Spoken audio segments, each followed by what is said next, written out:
Serious. Hello, scientists of Reddit. What's a scary science fact that the public knows nothing about? Some forms of anesthesia don't numb you to pain, they make you forget that you felt it.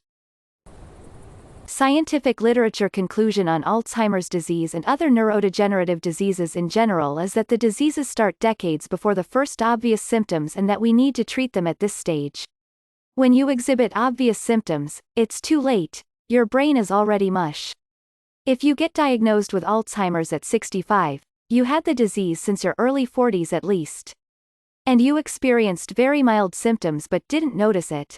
And your brain fought like hell to compensate the deficit. When you get diagnosed, your brain is already very severely damaged and will never recover from the deficit.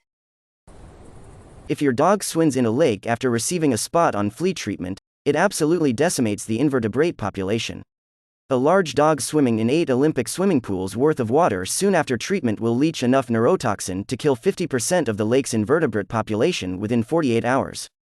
There's some awareness of this, but it's not being taken seriously enough. Edit. I need to add, when I say after, I mean relatively soon after, within say a day, to have an effect quite this devastating.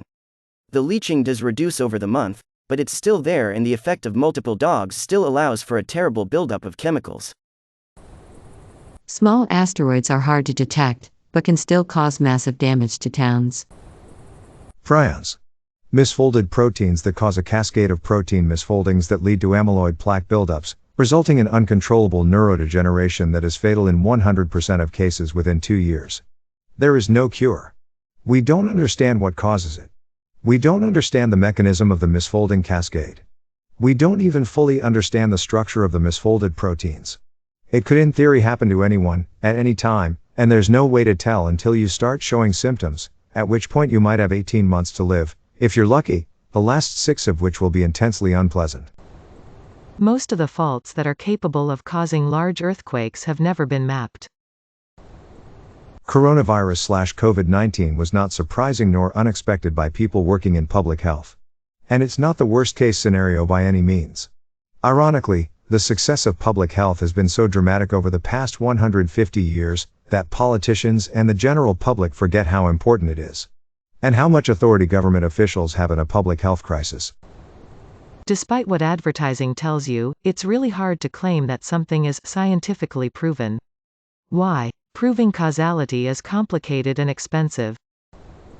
Only thing stopping genetic manipulation on humans is legislation. Antibiotics has been abused and misused for so long, that various bacteria strains have started to get resistance to them. What used to be a treatable infection, might soon become deadly because we are unable to treat it with the antibiotics we have today.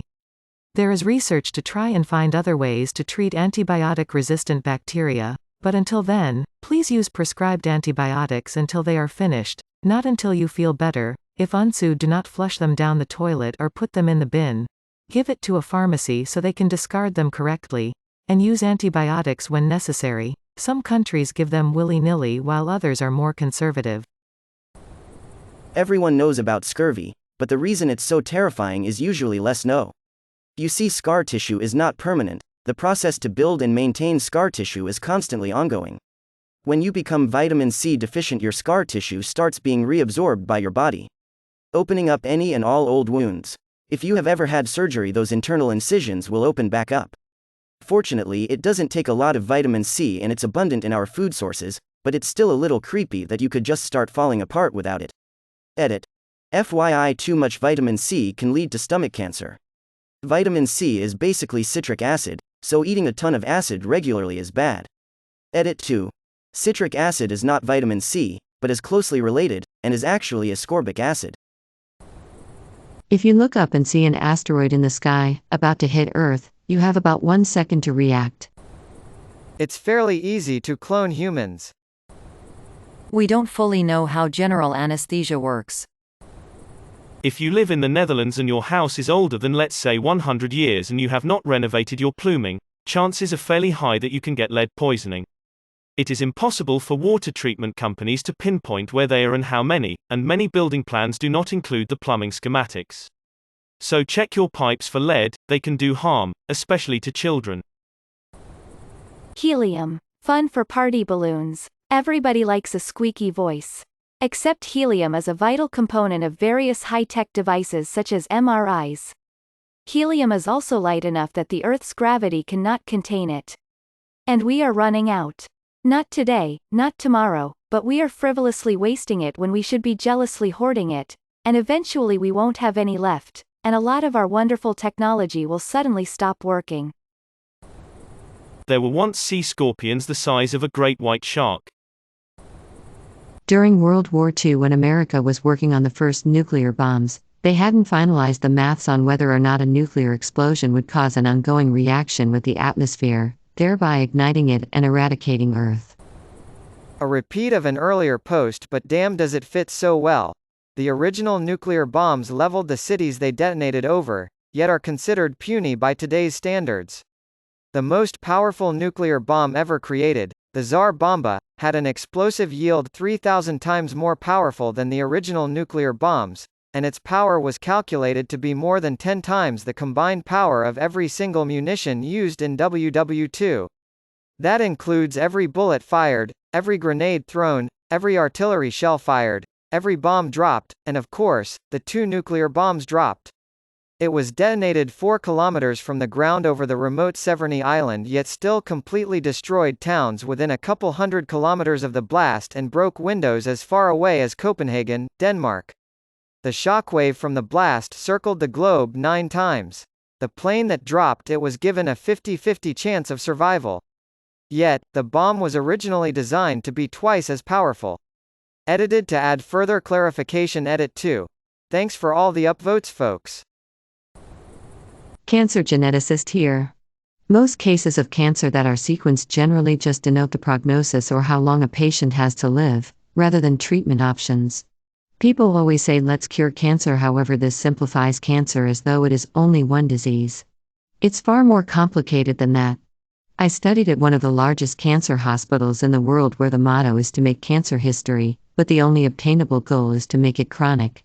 We study and research as much as possible, but every cancer requires different research, and unfortunately the powers that be often prohibit funding and proficient research. It's work I am passionate about, but also a broken system that is infuriating to work in. We keep our dangerous bacteria species in a college campus fridge, protected by one single lock, with one power cord. Topsoil loss is pretty scary for the medium-long term, e.g. for a quick overview. This glosses over heterogeneity, e.g. we're burning through soil in the Midwest much faster than other parts of the U.S. Interestingly enough, a lot of the damage from the Dust Bowl is still in place, but we're relying on more input-intensive methods to eke out results.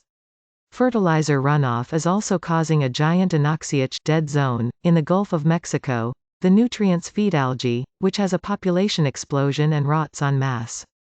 Some are holding out for usable soil opening up at high latitudes, e.g. Canada, Siberia, with climate change, but at least near term that isn't too promising given that it will generally be poorer soil, e.g. less phosphate, and melting permafrost won't be too reliable for quite a while. While vertical farming and the like is making advances, as I understand it, most of what's practical to grow tends to be inefficient calorie-wise. There is a forest of trees that are all genetically identical and connected at the roots and is considered the largest organism on Earth. I'm pretty sure it was the inspiration behind Eva in Avatar. Around 100 nuclear weapons went missing when the USSR fell. May your day be filled with joy and happiness. And please remember to like, share, and subscribe for more quality content every day.